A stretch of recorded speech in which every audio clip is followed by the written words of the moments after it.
Hello everyone, greetings of the day. Welcome back to the channel. मैं हूं doctor साहिल रॉय और आपका बहुत बहुत स्वागत है आपके अपने YouTube channel you commerce scholar में। दोस्तों, हम बीकॉम फर्स्ट ईयर की मनी एंड बैंकिंग सब्जेक्ट को पूरी तरीके से कवर कर रहे हैं, जिसमें आज का हमारा टॉपिक है बायोमेटलिज्म के मेरिट्स और डीमेरिट्स। जी हाँ दोस्तों, आज हम डिटेल में जानेंगे कि भाई बायोमेटलिज्म के मेरिट्स और डीमेरिट्स क्या होते हैं। हमने लास्ट वीडियो में जाना था कि बायोमेटलिज्म कहते किसको हैं, उसके नेचर और कैरेक्टरिस्टिक्स को समझा था। आज इसके मेरिट्स और डीमेरिट्स को डिटेल में जानेंगे। आइए शुरुआत करते हैं।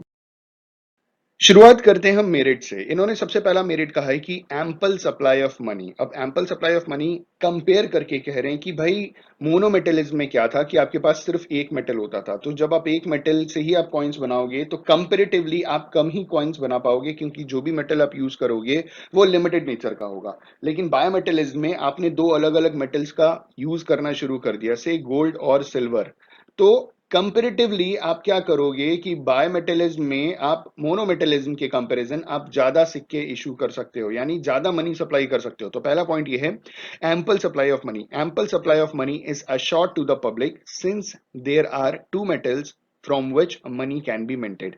मिंटेड का मतलब किसी भी मेटल को पिघला करके कॉइन का शेप देना, ठीक है। मिंट करना मतलब पिघलाना, और मिंटेड मतलब आप दो अलग अलग मेटल्स को लेकर के आप कॉइन्स में कन्वर्ट कर रहे हो। दूसरा कह रहे हैं stability in the internal price level. अब मोनोमेटलिज्म में स्टेबिलिटी नहीं थी, कंपैरेटिवली बायोमेटलिज्म में इंटरनल प्राइस लेवल में स्टेबिलिटी थी। इन्होंने कहा कि एक अच्छा monetary standard should assure stability of the internal price level. तो एक अच्छा मॉनेटरी जो सिस्टम है वो क्या अश्योर करता है कि इंटरनल प्राइस लेवल में क्या होना चाहिए, स्टेबिलिटी होना चाहिए। Bimetallism is an ideal system from this point of view. Bimetallism एक आइडियल सिस्टम था इस नजरिए से, क्योंकि इस सिस्टम में इंटरनल प्राइसेस की स्टेबिलिटी इंश्योर की गई थी।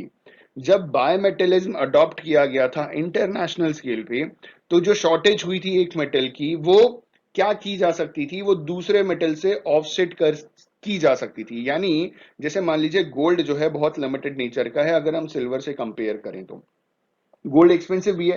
किसी देश में गोल्ड की कमी हो जाएगी तो उसकी भरपाई करने के लिए हम सिक्के, सिल्वर से बने हुए सिक्के को ज्यादा से ज्यादा इशू कर देंगे, ताकि short coming of one metal can be offset by the output of second metal, ठीक है। The stability can be assured in the prices of both the metals.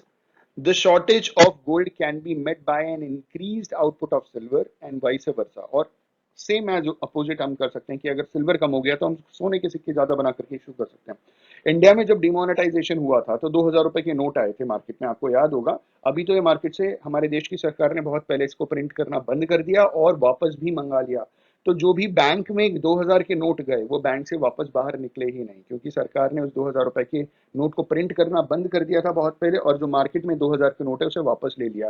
Reason इसके पीछे, 2000 रुपए के नोट को लाने के पीछे ये था, जब डिमोनेटाइजेशन किया गया था तो 500 रुपए की करेंसी को बेसिकली क्या किया गया था, उन्होंने डिमोनेटाइज किया था, और 1000 रुपए की करेंसी। लेकिन अब 500 और 1000 रुपए की ये जो करेंसी जो इकोनॉमी से खत्म हो गई, उसे ऑफसेट करने के लिए एक बड़ी करेंसी ले आए थे 2000 रुपए की, ठीक है। तो यहाँ पे भी ये कह रहे हैं कि एक जो मेटल थी, एक मेटल की जो करेंसी थी, कॉइन थी, वो उसकी अगर कमी पड़ती है तो दूसरे को हम ज्यादा बना करके इशू कर देते हैं, और इससे चीजें मेंटेन कर लेते हैं और प्राइस स्टेबल हो जाता है। आखिरी लाइन में कह रहे हैं कि consequently there is a stability in the prices under bimetallism. तो बायोमेटलिज्म इसीलिए ये कह रहे हैं क्योंकि बार बार ये कंपेयर कर रहे हैं कि मोनोमेटलिज्म के कंपैरिजन में बायोमेटलिज्म में प्राइस की स्टेबिलिटी थी।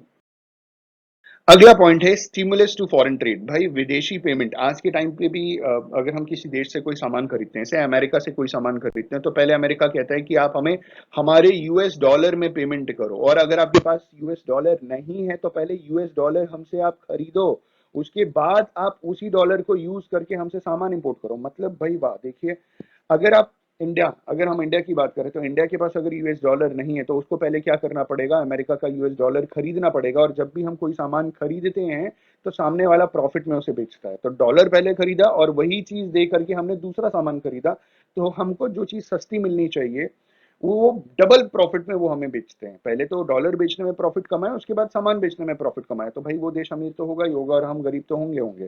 तो या तो आप यूएस डॉलर में पेमेंट कर दो, या तो आप गोल्ड के टर्म में पेमेंट करो। तो आज भी गोल्ड के टर्म में पेमेंट होता है, बार्टर में पेमेंट होता है, ठीक है।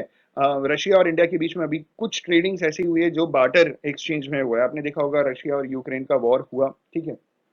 तो इसमें क्या हुआ, फॉरेन एक्सचेंज की बड़ी प्रॉब्लम्स आने लगी, तो इंडिया और रशिया के बीच में बहुत सारी बार्टर एक्सचेंज में भी ट्रेडिंग हुई। तो इंटरनेशनल ट्रेड पहले क्या होता था, पहले बार्टर होता था, या तो गोल्ड में आप पेमेंट करते थे, ठीक है। तो इन्होंने क्या बोला कि फॉरेन ट्रेड के लिए एक बहुत अच्छा हुआ, बायोमेटलिज्म में फॉरेन ट्रेड रिसीव्स स्टिमुलस। दो रीजन था, पहला रीजन ये था कि बायोमेटलिज्म में देयर आर स्टैंडर्ड कॉइन्स, ठीक है। Standard coin made up of both gold and silver. अब ये स्टैंडर्ड कॉइन्स जो होते थे वो फुल बॉडीड कॉइन होते थे, इसका मतलब इंट्रिंसिक वैल्यू और एक्सट्रिंसिक वैल्यू दोनों मेटल्स की बराबर होती थी, दोनों कॉइन्स की बराबर होती थी। इंट्रिंसिक वैल्यू का मतलब जितनी वैल्यू के गोल्ड से या सिल्वर से वो बना है, और वही चीज एक्सट्रिंसिक वैल्यू मतलब उसकी फेस वैल्यू होती थी, तो दोनों बराबर होता था। Hence a bimetallic country can establish trade relationship with both types of countries, namely gold standard as well as silver standard countries. तो इन्होंने ये बोला कि जो देश बायोमेटलिज्म स्टैंडर्ड को फॉलो कर रहा था वो दोनों देशों से ट्रेडिंग कर सकता था। पहला वो देश जो सिर्फ गोल्ड स्टैंडर्ड को फॉलो कर रहे हैं, दूसरा वो देश जो सिर्फ सिल्वर स्टैंडर्ड को फॉलो कर रहे थे। जितने भी डेवलप्ड देश थे जिनके पास बहुत पैसा था वो अपने देश में गोल्ड स्टैंडर्ड चला रहे थे।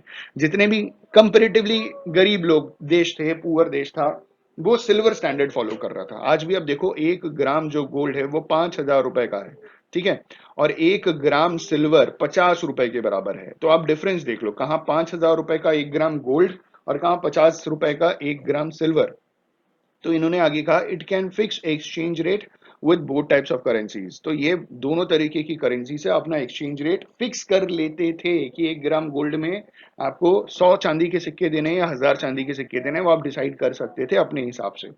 दूसरा पॉइंट कह रहे हैं कि बायोमेटलिज्म में there are no restrictions imposed on the import and export. तो सरकार ने कोई रिस्ट्रिक्शन नहीं डाला था इंपोर्ट और एक्सपोर्ट में। Hence, violent change in the rate of exchange are rule out. तो जो वायलेंट चेंज होता था एक्सचेंज रेट में, जैसे अभी आज के रेट में अगर मैं बात करूं, जुलाई 2022 चल रहा है और जुलाई 2022 में $1 ₹80 के बराबर पहुंच गया। तो ये कितना वायलेंट चेंज है, बड़ी तेजी से ये चेंजेस आए हैं, ठीक है। तो इतना चेंजेस नहीं आता था क्योंकि ये कंट्रोल हो जाता था उस जमाने में। This absence of exchange fluctuations offer further stimulus to the foreign trade of the country under bimetallism. तो ये जो बड़ा फ्लक्चुएशन होता था ये कंट्रोल कर लिया गया था, और जब ये कंट्रोल था तो प्राइस लंबे समय तक स्टेबल थी। और जब प्राइस स्टेबल होती है तो इंटरनल प्राइस स्टेबल होने की वजह से एक्सटर्नल जो आप ट्रेड करते हो उसमें एक बहुत मतलब स्टिमुलस मिलता है, बहुत फायदा मिलता है, बड़े स्केल पे बड़े लेवल पे कर सकते हो। अगला है economical maintenance of bank reserves, ठीक है। बैंक के जो भी रिजर्व्स थे उसको आप इकोनॉमिकली बड़े सस्ते में आप मेंटेन कर सकते थे उनके रिजर्व्स को। बायोमेटलिज्म में क्या था कि जो बैंक था किसी भी देश का can provide there reserves easily and economically. कैसे? जिसके पीछे जो बड़ा रीजन था वो ये था कि जो मॉनेटरी सिस्टम था गोल्ड और सिल्वर कॉइन्स का, वो स्टैंडर्ड कॉइन्स थे और अनलिमिटेड लीगल टेंडर थे। स्टैंडर्ड कॉइन का मतलब फुल बॉडीड कॉइन था, इंट्रिंसिक वैल्यू एक्सट्रिंसिक वैल्यू दोनों बराबर। और अनलिमिटेड लीगल टेंडर का मतलब सरकार ने बोला जितना मर्जी आप उतना आप सिक्का यूज कर सकते हो। सरकार का ये कहने का मतलब ये था कि आज भी आप ये कर सकते हो कि अगर आपके पास गोल्ड है तो आप उसे किसी ज्वेलर को देख करके दूसरे किसी ऑर्नामेंट में आप कन्वर्ट करा सकते हो। तो पहले ये था कि अगर आपके पास गोल्ड या सिल्वर होता था तो आप किसी भी मिंट में जाकर के उसे सिक्के में कन्वर्ट करवा करके आप उसे एज अ कॉइन यूज कर सकते थे। तो वो अनलिमिटेड लीगल टेंडर था।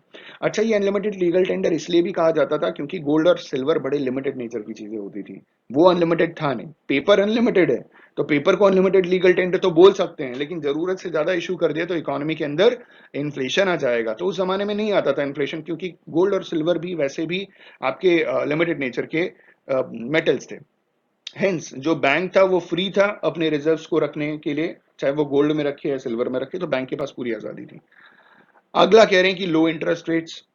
सिंस बायोमेटलिज्म में जो मनी था वो दो अलग अलग मेटल से बना था, गोल्ड और सिल्वर, तो उसकी जो टोटल सप्लाई थी वो उसकी डिमांड से हमेशा ज्यादा थी, जिसका रिजल्ट ये था कि जो इंटरेस्ट रेट था वो डिक्लाइन था, कम हो गया था, ठीक है। Bank can extend loans to industrialist and businessman at low cost या low rates, this helps in the production. तो भाई जितनी डिमांड थी सिक्कों की उससे ज्यादा आपने बना करके इशू कर रखे थे। इससे क्या था कि इंटरेस्ट रेट कम था क्योंकि सरकार के पास सिक्के ज्यादा थे। जब सरकार के पास पैसा ज्यादा होता है तो सरकार क्या करती है, उसे कम से कम रेट ऑफ इंटरेस्ट में एज अ लोन बांट देती है। तो जब आपके पास वो पैसा एज अ लोन पहुंच जाता है तो आप प्रोडक्शन करते हो, तो आपका भला होता है, बैंक का भला होता है, देश का भला होता है, ठीक है। ये सारे फायदे थे। बात करेंगे हम डीमेरिट्स की। सबसे पहला डीमेरिट इन्होंने बोल रखा है कि ऑपरेशन ऑफ ग्रेशम्स लॉ। हमने ग्रेशम्स लॉ के बारे में ऑलरेडी वीडियोस बना रखे हैं, आने वाले टाइम में एक और डिटेल वीडियो बनाएंगे। ये जो सर थॉमस ग्रेशम्स थे, ये एक फाइनेंशियल एडवाइजर थे ब्रिटेन की जो क्वीन थी, क्वीन एलिजाबेथ के यहाँ, ठीक है। और ये अपनी एडवाइजरी का काम करते थे कि भाई पैसे को कैसे, मतलब एक राज्य में, क्योंकि क्वीन के सलाहकार थे, तो ये बताते थे कि कैसे उसे यूज करना है। तो इन्होंने एक लॉ दिया था जिसमें इन्होंने बता रखा था कि गुड मनी और बैड मनी की बात की गई थी, ठीक है। वैसे एज सच गुड मनी और बैड मनी कुछ होता नहीं है, लेकिन इनका कहना ये था कि एक कॉइन को आप बचा करके रख लेते हो और दूसरा कॉइन आप सर्कुलेशन में यूज करते हो। आप आसान भाषा में समझिएगा कि 10 रुपए का नोट एक फटा नोट है, पुराना नोट है, और एक एकदम नया नया कड़कड़ाता नोट है, तो आप नए नोट को बचा लोगे, पुराने नोट को यूज करोगे, ठीक है। तो जो नया नोट हो गया वो बैड मनी हो गया, ठीक है, क्योंकि उसे आपने अपने पास रख लिया और उसके बदले में आपने पुराने नोट को सर्कुलेशन में यूज किया। तो ये कुछ ऐसा ग्रेशम्स लॉ था। इन्होंने बोला कि बायोमेटलिज्म में इनफैक्ट जो टेम्पररी मॉनेटरी स्टैंडर्ड था, बायोमेटलिज्म परमानेंट मॉनेटरी स्टैंडर्ड नहीं था, ये कुछ समय के लिए था, ठीक है। It can be a permanent monetary standard only if it is adopted by several countries on an international scale. तो ये परमानेंट स्टैंडर्ड तब बनता जब इंटरनेशनल लेवल पे, इंटरनेशनल स्केल पे बहुत सारे देश बायोमेटलिज्म को एक साथ अडॉप्ट कर लेते हैं। Adopted by one single country, bimetallism soon comes to an end on account of the operations of Gresham's law.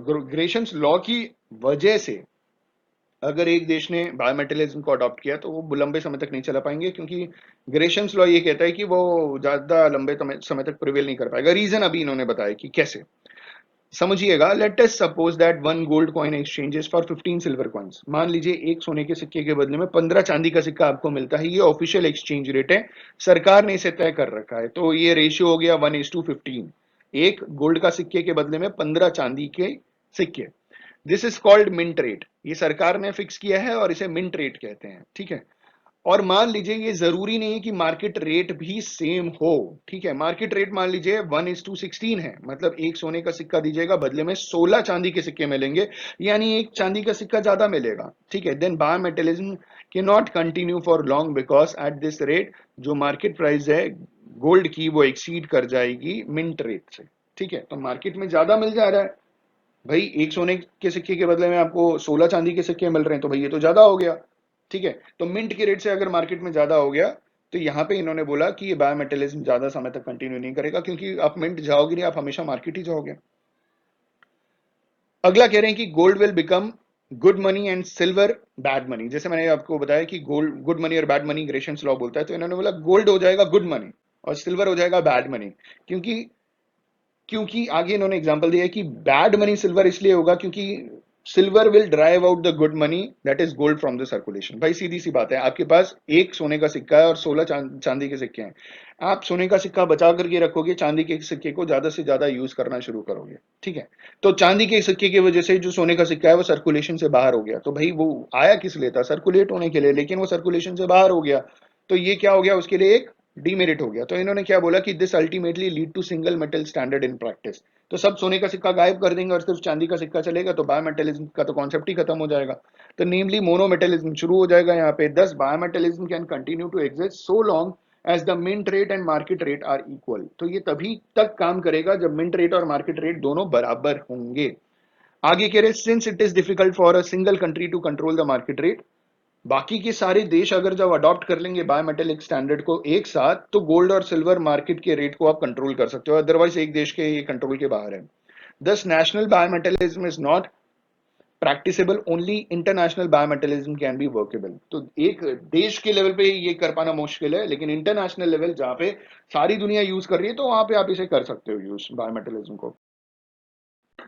अगला डीमेरिट है कि difficulty in maintaining equality between mint rate and market rate. जैसे अभी बताया कि मिंट रेट में 1:15 था, मतलब एक सोने के सिक्के के बदले में 15 चांदी का सिक्का था, लेकिन मार्केट रेट कुछ अलग ही था, एक सोने के सिक्के के बदले में 16 चांदी का सिक्का, ठीक है, ज्यादा ही मिल रहा था। तो इन्होंने बोला कि ये डिफिकल्टी थी कि मिंट रेट और मार्केट रेट में बराबरी की जा सके। इन्होंने बोला as pointed out above, bimetallism can work successfully only if there is equality between market rate and mint rate. तो बायोमेटलिज्म अच्छी तरीके से सक्सेसफुली तभी काम करेगा जब मिंट रेट और मार्केट रेट दोनों बराबर हो। इन प्रैक्टिस ये बहुत डिफिकल्ट होता है और एक हिसाब से पॉसिबल ही नहीं होता है कि हम मिंट रेट और मार्केट रेट को मेंटेन कर सकें, पर्टिकुलरली जो दोनों मेटल्स हैं उनका सप्लाई सेम डायरेक्शन में, particularly when supplies of both the metals change in the same direction. ठीक है, दोनों का जो सप्लाई है वो सेम डायरेक्शन में चेंज होता हो। अगला कह रहे हैं encourages speculation. It encourages speculative dealing in two metals when their prices fluctuate in the markets. So सही बात है, देखिए गोल्ड और सिल्वर की प्राइसेस बढ़ती घटती है उनके डिमांड और सप्लाई के बेसिस के ऊपर। ठीक है, इन्होंने बोला कि ये इंकरेज करता है speculative dealings in two metals. Speculative का मतलब सस्ते में खरीद करके रख लीजिए, जब महंगा हो जाए तो आप बेच दीजिए। ठीक है, तो इसकी वजह से मार्केट प्राइसेस इनकी फ्लक्चुएट करनी शुरू कर देती है। और लास्ट डीमेरिट कह रहे हैं little stimulus to foreign trade, क्योंकि फॉरेन ट्रेड स्टिमुलेट तब तक नहीं होगा जब तक ज्यादातर देश, दुनिया के ज्यादातर देश बायोमेटलिज्म अडॉप्ट नहीं कर लेते। ठीक है, but this is an impossibility कि प्रेजेंट डे सर्कमस्टांसेस के हिसाब से पॉसिबल नहीं था कि ज्यादातर लोग, ज्यादातर दुनिया के देश बायोमेटलिज्म को अडॉप्ट करें। ज्यादातर मोनोमेटलिज्म या पेपर करेंसी ही लेकर के चल रहे थे। अमीर देश मोनोमेटलिज्म में गोल्ड कॉइन लेके चल रहे थे, गरीब देश पेपर करेंसी या टोकन कॉइन्स लेकर के चल रहे थे, तो पॉसिबल नहीं था। इस वजह से ज्यादा लंबे समय तक बायोमेटलिज्म सर्वाइव नहीं कर पाया या पूरी इकोनॉमी में प्रिवेल नहीं कर पाया। ठीक है दोस्तों, आई होप एंड बिलीव कि मेरिट्स एंड डीमेरिट्स से आपको क्लियर हो गया होगा कि भाई ये बायोमेटलिज्म क्या था, इसके एक्चुअली में क्या मेरिट्स थे और किन किन रीजंस की वजह से लंबे समय तक प्रिवेल नहीं कर पाया। आपको इस वीडियो से कुछ सीखने को मिला तो प्लीज लाइक कीजिएगा। अगर आपने यहाँ तक वीडियो देखा, कुछ समझ में आया, प्लीज लाइक कीजिएगा, शेयर कीजिएगा, सब्सक्राइब कीजिएगा। Thank you so much. All the best for your examinations.